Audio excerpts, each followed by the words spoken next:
Hello everyone, welcome to tasty leaks. আমি আজকে আপনাদের জন্য নিয়ে চলে এসেছি ফিরনির রেসিপি। এটা একটা ডেজার্ট রেসিপি। যে কোনো ধরনের জাঙ্ক ফুড খাওয়ার পর আমাদের একটা ডেজার্টের প্রয়োজন হয়।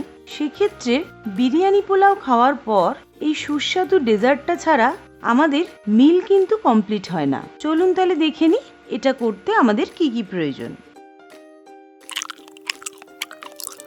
Tasty leaks. সবার প্রথমে আমি যেটা করব, এখানে আমি দুটো মাটির ভাঁড় নিয়ে নিয়েছি। এগুলোতেই আমি ফিরনিগুলো সার্ভ করব। এই মাটির ভাঁড়গুলোকে আমি জলে কিছুক্ষণ ভিজিয়ে রাখবো। এই মাটির ভাঁড়গুলো আপনারা অনলাইন পারচেজ করতে পারবেন বা অফলাইনে দশকর্মার দোকানেও পেয়ে যাবেন। দেখুন, পর্যাপ্ত পরিমাণ জল দিয়ে আমি এই মাটির ভাঁড়গুলোকে ভিজিয়ে রাখবো আধ ঘন্টার জন্য। এবারে একটা পাত্রে আমি নিয়ে নিচ্ছি 2 টেবিল স্পুন বাসমতি আতপ চাল। চালটা দিয়ে আমি তার মধ্যে দিয়ে দিচ্ছি পর্যাপ্ত পরিমাণ জল।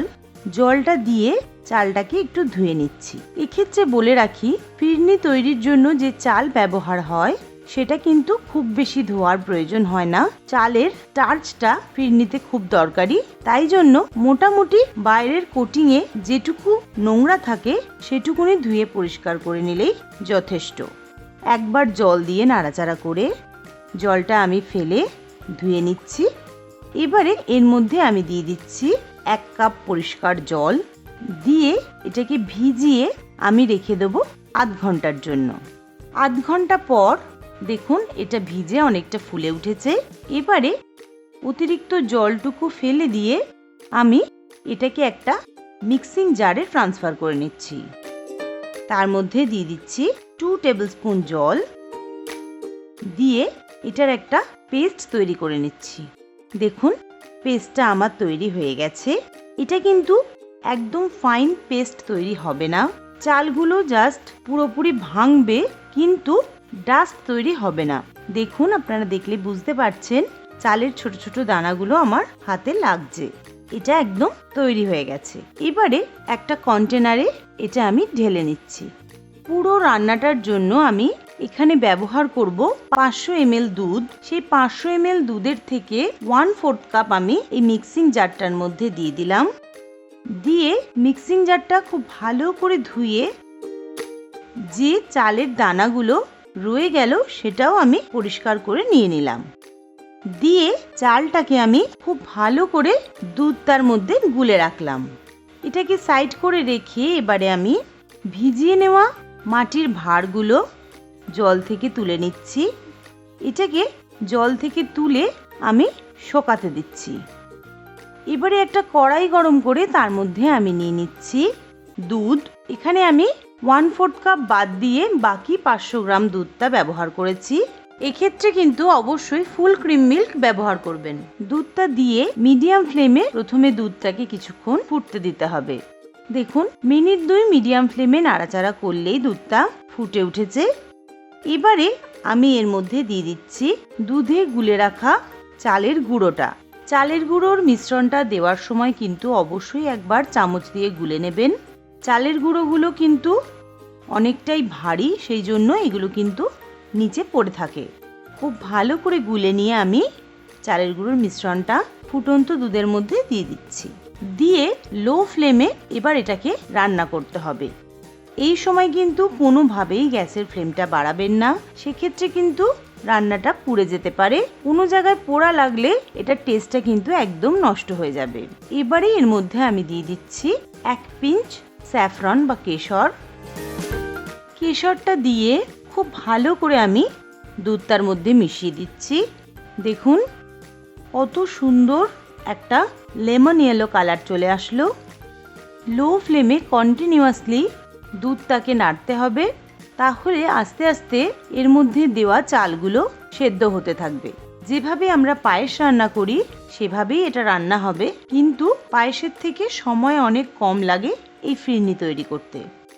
মোটামুটি 10 মিনিট লো ফ্লেমে নাড়াচাড়া করার পর আমি খুন্তি দিয়ে তুলে চালের দানাগুলো দেখছি এগুলো একদম সেদ্ধ হয়ে গেছে, সহজেই স্ম্যাশ হয়ে যাচ্ছে। এবারে আমি এর মধ্যে দিয়ে দিচ্ছি 3 টেবিল স্পুন মিছরি। আপনারা ইচ্ছা করলে মিছরির পরিবর্তে চিনিও ব্যবহার করতে পারেন। ফিরনিতে কিন্তু অতিরিক্ত পায়েসের মতো মিষ্টি হয় না, এটা একটু কম মিষ্টির ডেজার্ট। তবে আপনারা ইচ্ছে করলে আপনাদের টেস্ট অনুযায়ী মিষ্টিটা কম বেশি করতে পারেন। তবে চিনির থেকে মিছরিতে স্বাদ অনেক বেশি ভালো হয়, সেই জন্য আমি এক্ষেত্রে মিছরি ব্যবহার করেছি।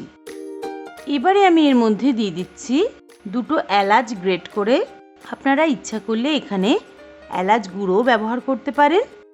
এলাচ গ্রেট করে দিয়ে এবারে আমি দুধের মিশ্রণটাকে আরও কিছুক্ষণ ফুটতে দেব।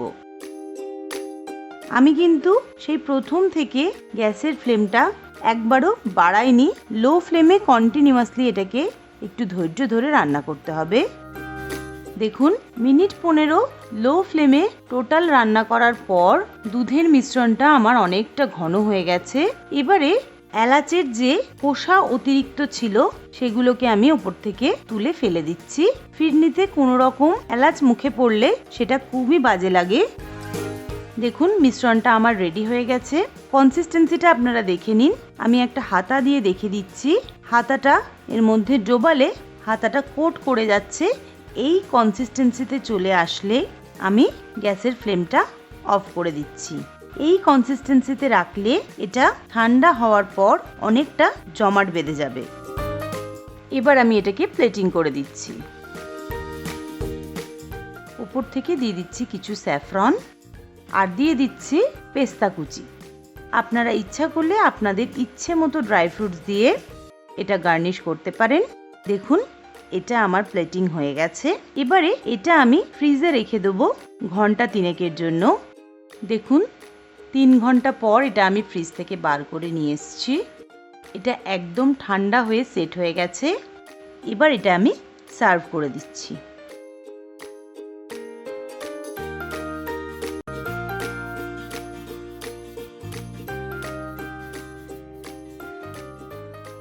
তাহলে দেখলেন তো কত সহজে আপনারা রেস্টুরেন্টের মতো ফিরনি বাড়িতেই বানিয়ে নিতে পারবেন। আমি যে উপকরণগুলো যতটা পরিমাণে ব্যবহার করেছি একদম হুবহু ফলো করলে আপনারা একদম পারফেক্ট ফিরনি সহজেই বানিয়ে নিতে পারবেন। এটা অবশ্যই আপনারা বাড়িতে বানাবেন, বানিয়ে জানাবেন এটা আপনাদের কীরকম লাগলো। পরের ভিডিও থেকে আমার দুর্গাপুজো স্পেশাল রেসিপি আসতে চলেছে।